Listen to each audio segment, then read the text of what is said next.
ان کا ظاہر آپ کو تو پتا ہے کہ ریگولیٹری انسٹیٹیوشنز کا پہلا کام ہوتا ہے ڈیولپمنٹ آف ریگولیٹریز، اور اس کے بعد جو ہے ان کی ریگولیشن ہوتا ہے کہ بھئی کسی قسم کا کوئی ایسا کام نہیں ہونا چاہیے جو پبلک انٹرسٹ کے اگینسٹ ہو. تو جو اسٹرکچر ہے اس لحاظ سے تو آئی تھنک جو پرائیویٹ سیکٹر ہے وہ ہر طرح سے کمپنی چلانے کے لیے امپاورڈ ہوگا، لیکن جو ریگولیٹری ڈسپلن ہے اس کے اندر ان کو رہ کر اپنا فریڈم کو ایکسرسائز کرنا ہوگا. اچھا، اور یہ جو ابھی تک 25% حصے جو گورنمنٹ کے پاس ہیں، یہ اس میں اگین یہ صرف پروفٹ کے اس میں ہے یا لاس کے کو بھی یہ کور کریں گے؟ اور یہ اگین یہ کب تک جو ہے کمپلیٹلی یہ سارے شیئرز آپ کے پاس آ جائیں گے؟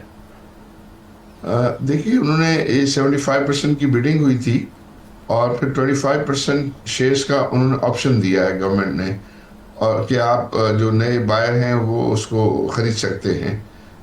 اور اس کو خریدنے کے لیے ان کو 90 ڈیز کا ٹائم ہے کہ وہ 90 ڈیز میں اپنے آپشن کو ایکسرسائز کریں، یا تو وہ 25% خریدنے کا ڈیسیشن کریں یا پھر اس کو ڈکلائن کریں. اگر خریدنا ہے تو اس کو پھر ایک سال کے اندر جو ہے اس کی پیمنٹ ہے with premium of 12% per annum. تو وہ آپشن اس وقت جو ہے بائرس کے پاس موجود ہے، اور ان کے پاس 90 ڈیز ہیں، اور اس 90 ڈیز کے اندر ان کو گورنمنٹ کو یہ ڈیسیشن کنوے کرنا ہے. اس صورت میں ظاہر پھر 100% جو ہے وہ پرائیویٹ اونرز ہوں گے اس کے، اور گورنمنٹ کی وہ 25% شیئر ہولڈنگ بھی جو ہے وہ ڈس انویسٹ ہو جائے گی. اس وقت 75% جو ہے وہ بائرس ہولڈ کریں گے. اچھا، اس کے اندر اگین جو سارے سوالات ہیں اس کے اندر آئی تھنک سب سے بڑا ایک سوال یہ بھی ہے کہ جو لاسٹ سیریز آف بیڈنگ ہوئی تھی جب آپ اس میں شاید نہیں تھے، تو تب سٹاف جو تھا پی آئی اے کا وہ ایک اس کے اوپر ایک سوالی نشان تھا کہ جو کرنٹ امپلائیز ہیں ان کے ساتھ کیا ہوگا. تو اب اگین جو سٹاف موجودہ ہے اس کے اندر ہمیں پتہ ہے، پہلے بھی یہ خبریں آتی تھی کہ بہت انفلیٹڈ ہے یہ ایئر لائن، جتنا اس کے اندر عملہ ہے ہر چیز کا، جہاز کے علاوہ ground staff and every thing, وہ بہت انفلیٹڈ ہے. اس کی وجہ سے یہ لاسز جو ہیں یہ کریٹ ہوئے اس کے اندر. تو کیا آپ، کیونکہ آبویسلی جیسے آپ نے کہا ایک پرائیویٹ ایئر لائن کی طرح اس کو رن کیا جائے گا، کیا اس کے اندر کوئی ٹرمنگ ہوگی نمبر 1، اور دوسرا وہ کس میکنزم کے تحت ہوئی؟ کیونکہ ظاہر ہے یہ گورنمنٹ کنٹریکچوئل امپلائیز ہیں، تو ان کا آگے جاتے ہوئے مستقبل کے اندر کیا کیا جائے گا؟ دیکھیے سب سے پہلے تو ایک وقت میں اس کے امپلائیز 12,000 سے اوپر ہوتے تھے، اب وہ قریب جو ہے وہ 6,500 کے قریب جو ہے وہ پرماننٹ امپلائیز ہیں، اور باقی کچھ جو ہے کانٹریکچوئل امپلائیز ہیں. ہمارا یہ ماننا ہے کہ as far as number of employees are concern شاید ہمیں اور ضرورت پڑے، اس لیے کہ ہمارے جو ایکسپینشن کے پلان ہیں اس ایکسپینشن کے پلان میں جو ہے کے لیے ہمیں ہیومن ریسورس تو چاہیے ہوگا. اور ہمارا یہ ماننا ہے کہ پی آئی اے میں اچھے لوگ موجود ہیں، اتنے جو ہے وہ ڈیفیکلٹ انوائرمنٹ کے اندر بھی انہوں نے اس ایئر لائن کو جو ہے وہ چلایا ہے. تو اس کا مطلب یہ کہ اچھے لوگ ہیں. اب ہمیں صرف یہ دیکھنا ہوگا کہ جو اچھے لوگ ہیں ان کو سپورٹ کریں، اور ان کا کرائٹیریا یہ ہوگا کہ جس کا پرفارمنس اچھا ہے تو وہ تو ایئر لائن کو جو ہے ایسا ریسورس جو ہے وہ چاہیے. دوسرا یہ ہے کہ ایسے جو انڈر دی ایگریمنٹ جو ہے گورنمنٹ نے یہ کنڈیشن رکھی ہے کہ آپ 1 سال تک کسی بھی امپلائی کو ریموو نہیں کر سکتے، اور اس 1 سال کا ایک جو ہے وہ آئی تھنک ایک اچھا خاصا پیریڈ ہے. اور اس سے پہلے یہ 3 مہینے کا بھی پیریڈ ہے جس میں جو ہے یہ تمام امپلائیز کی ریٹنگ ہوگی، اور ریٹنگ کے حساب سے جو ہے ان کی جو ہے فیوچر کا جو ہے وہ ڈیسائیڈ کیا جائے گا in the interest of the airline. لیکن مجھے امید، اور اس دوران میں یہ بھی جو ہے وہ اپرچونٹی دی جائے گی کہ اس عرصے میں جو اپنے آپ کو امپروو کر سکتا ہے وہ امپروو کر لے. تو وہ جو امپروو کر لے گا تو ایئر لائن کو تو جو ہے لوگ چاہیے، تو لوگ چاہے تو وہ ایگزسٹنگ اگر ایکسپیرینس لوگ اچھے کام کرنے والے ہیں تو آئی تھنک اس سے زیادہ تو کوئی اچھی بات نہیں ہو سکتی. لیکن ڈیفینیٹلی اگر کوئی نان پرفارمر ہے تو پھر اس کے لیے جو ہے فکر کی بات ہوگی. اچھا تو آپ نے جس طرح سے بتایا کہ 100 دن کے اندر جو پرائیویٹ انویسٹرز تھے اگر انہوں نے اپنا رائٹ ایکسرسائز نہ کیا, اگر انہوں نے مزید 25% جو شیئرز ہیں وہ خریدنے میں انٹرسٹ شو نہ کیا, تو پھر یہ پی آئی اے کے پاس یعنی سرکار کے پاس ہی رہ جائیں گے, اور پھر اس میں ظاہر ہے 25% پروفٹ اور 25% لاس دونوں کی ذمہ داری سرکار پر رہے گی. جی بالکل, جس طرح کے ایک عام شیئر ہولڈر ہوتا ہے اسی طرح آئی تھنک وہ رسک اینڈ ریوارڈ کے شیئر ہولڈر ہوں گے. بالکل ٹھیک ہے. اچھا ایک اور چیز, ہم جب سے یہ پرائیویٹائزیشن کا عمل چل رہا ہے, ابھی آپ نے بھی ذکر کیا کہ ساری نظریں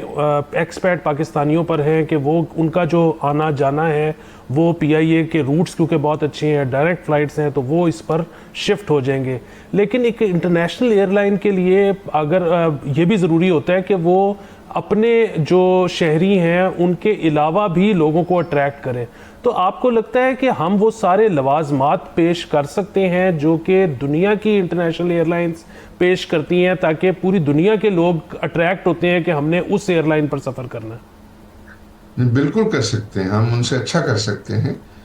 پاکستانیوں میں ایز اے پروفیشنل کسی چیز کی کمی نہیں ہے, صرف یہ ہے کہ ان کو یونائٹیڈ ہونا ہے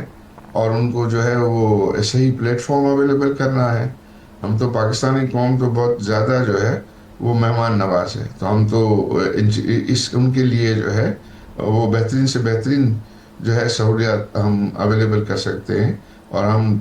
ضرور, ہم سب میں پاکستانیوں میں یہ اہلیت ہے کہ وہ انٹرنیشنلی جو ہے کمپیٹ کریں اور اچھی سروسز دے کے لوگوں کو اٹریکٹ کریں. اور وہ ٹارگیٹ ہوگا ہمارا کہ بہترین سے بہترین جو ہے سروس ہوگی, بہترین اکوپمنٹ ہوگا, بہترین جہاز ہوں گے, بہترین ان کا مینٹیننس ہوگا, یونیفارم اچھے ہوں گے, سیٹس جو ہے وہ بہترین ہوں گی, تاکہ جو بھی سب کا جو ہے وہ جو ایکسپیرینس ہے, فلائنگ ایکسپیرینس ہے, وہ بہترین سے بہترین ہو, تاکہ وہ پی آئی اے ان کا ایک فرسٹ چوائس جو ہے آف ٹریولنگ بنے. اچھا صاحب, ایک اور چیز کہ انٹرنیشنل روٹس کی تو بات ہو گئی اور ہمارے خیر سے ڈائریکٹ روٹس بھی ہیں, سب کچھ ہیں, ایک ڈومیسٹک اینگل بھی تو ہے, اور وہاں پہ میرے خیال میں بہت زیادہ کمپٹیشن جو ہے اب آ گیا ہے. پرائیویٹ سیکٹر کے اندر بہت زیادہ ایئر لائنز موجود ہیں, اور پی آئی اے کے ریٹس جو ہیں پری ایکوزیشن جو ہیں وہ بڑے ایک مہنگے مانے جاتے ہیں کہ آپ نے لاہور سے کراچی, کراچی سے اسلام آباد, دیگر رستے اگر جانا ہے تو اٹس ویری ایکسپینسو. تو کیا اس کے اوپر بھی فوکس ہے کہ ڈومیسٹک روٹس جو ہیں ان کو کم کیا ہے؟ جو اس کے ساتھ ہی دوسرا سوال کہ جب آپ نے, جیسے آپ نے کہا پلینس کی پروکیورمنٹ کریں گے, کیا ڈومیسٹک روٹس کو مد نظر رکھتے ہوئے بھی پلینس کی پروکیورمنٹ ہوگی جو کہ چھوٹے سائز کے جہاز ہویں گے جو کہ ان روٹس پہ فلائی کریں گے؟ جی آئی تھنک بالکل, میں سمجھتا ہوں, دیکھیے ایک تو ہمارا تو ماننا ہے اور ہم زندگی بھر جو ہے یہ کمپٹیٹیو مارکیٹس میں ہی جو ہے آپریٹ کرتے رہیں, تو competition in a way is a good thing for the organization کہ وہ اپنے آپ کو اس میں امپروو کرنے کی کا وہ ان کے اوپر پریشر رہتا ہے. تو آئی تھنک پوری ٹیم کے اوپر یہ پریشر رہے گا کہ ہم اپنے آپ کو اور سروسز کو جو ہے وہ امپروو کریں. اب اس میں دونوں چیزیں شامل ہوتی ہیں کہ آپ اپنا پرائس وائز بھی جو ہے اپنے آپ کو کمپٹیٹیو بنائیں اور اپنا سروسز وائز بھی کمپٹیٹیو بنائیں. تو لوگ جو ہے وہ سروسز کے پیسے بھی دیتے ہیں, تو اگر آپ نے اپنے آپ کو جو ہے وہ سروس وائز اچھا کر لیا تو آئی بلیو کہ آپ کو ریٹ, اور ظاہر کمپٹیشن اگر جو اس کی ریٹ کی آفرز بھی ہیں وہ بھی ایک فیکٹر ہوگا. لیکن آئی بلیو کہ زیادہ جو ہمارا فوکس ہوگا کہ ایک ریزنیبل ریٹ پر اچھی سروسز جو ہے وہ پرووائڈ کریں, اور ایک جو بھی فلائر ہے اس کا ایک فلائنگ ایکسپیرینس کو جو ہے وہ اچھے سے اچھا بنائیں, تاکہ وہ جو ہے پی آئی اے کے ذریعے جو ہے وہ ٹریول کرنا پسند کریں. اچھا عارف صاحب, یہ ہم نے دیکھا ہے ہمارے ہمسائے میں گلف اسٹیٹس جو ہیں وہاں پر جو ایئر لائنز ہیں وہ بہت مشہور ہیں, پوری دنیا ایز ہب یوز کرتی ہے اس علاقے کو, ان کی ایئر لائن سے ایک جگہ سے دوسری جگہ جاتے ہیں, اور اس میں ہم نے یہ دیکھا ہے کہ جو ایئر لائن ذرا زیادہ لبرل ہیں وہاں ان کو زیادہ پسند کیا جاتا ہے, زیادہ فوقیت دی جاتی ہے, ان کا بزنس بھی زیادہ بہتر ہے. تو آپ کو لگتا ہے کہ اس کی پی آئی اے کو چلانے کے لیے, کامیاب کرنے کے لیے ریاست جو ہے وہ تھوڑا سا اب اپنے آپ کو ذرا لبرلائز بھی کرے گی, اور اگر وہ کرے تو اس سے ہمیں فائدہ ہو سکتا ہے؟ نہیں, آئی ڈونٹ تھنک کہ وہ لبرلائزیشن کا تو کوئی جو ہے وہ اینگل نہیں ہے, نہ سوچ ہے. ہم جو ہے وہ ود ان اسلامک پرنسپلز میں رہتے ہوئے بہترین سروسز کا جو ہے وہ ارادہ ہے ہمارا، اور ہمارے جو بھی تمام کنسورشیم ممبرز کی یہ شرط ہے کہ وہ کوئی بھی ایسا کام نہیں کریں گے جو اسلامی اصولوں کے خلاف ہو۔ جی بہت شکریہ عربی صاحب وقت دینے کا، تھینک یو سو مچ۔ دیکھیے آپ کو اسٹریٹ فرام جو اب پی آئی اے کو چلائیں گے ان سے تمام تر گفتگو جو ہے ہم نے میرے خیال میں ہر قسم کا سوال جو ہے وہ کر لیا، اور مجھے تو سر مزید کانفیڈنس آیا ہے جو آپ کے اور میرے ذہن میں خدشات تھے کچھ، آئی تھنک عارف صاحب نے ان کو آج باقاعدہ طور پہ دور کیا ہے، اور آگے جاتے ہوئے بیٹر تھنگس، بیٹر فلائٹس، اور اگین روٹس کی ساری گیم ہے کہ جو ڈائریکٹ روٹس ہیں وہ جیسے ہی ہمارے پاس ہیں ان کے اندر اگر آپ better seats, better entertainment, better service دے دیں گے تو ہر شخص ان کو استعمال کرے گا۔ یقیناً سر ہماری طرف سے تمام نیک تمنائیں ہیں عارف صاحب کے لیے، ان کے پارٹنرز کے لیے۔ ہم تو ڈیسپریشن میں وہاں تک چلے گئے ہوئے تھے کہ اسی شو پر بیٹھ کر پچھلے سال میں اور آپ یہ کہتے رہے ہیں کہ اس کو بند کر دیں، اس کو 1 روپے میں کسی کو دے دیں اگر کوئی لینے کو مانتا ہے۔ تو اب اگر یہ ان پارٹنرز کی طرف سے اتنی جنرس بڈ آئی ہے تو مجھے یقین ہے کہ وہ اس کو بہت سیریسلی چلانے میں یقین رکھتے ہیں۔ بالکل۔ سبسکرائب کریں اور بیل دبائیں تاکہ کوئی خبر رہ نہ جائے۔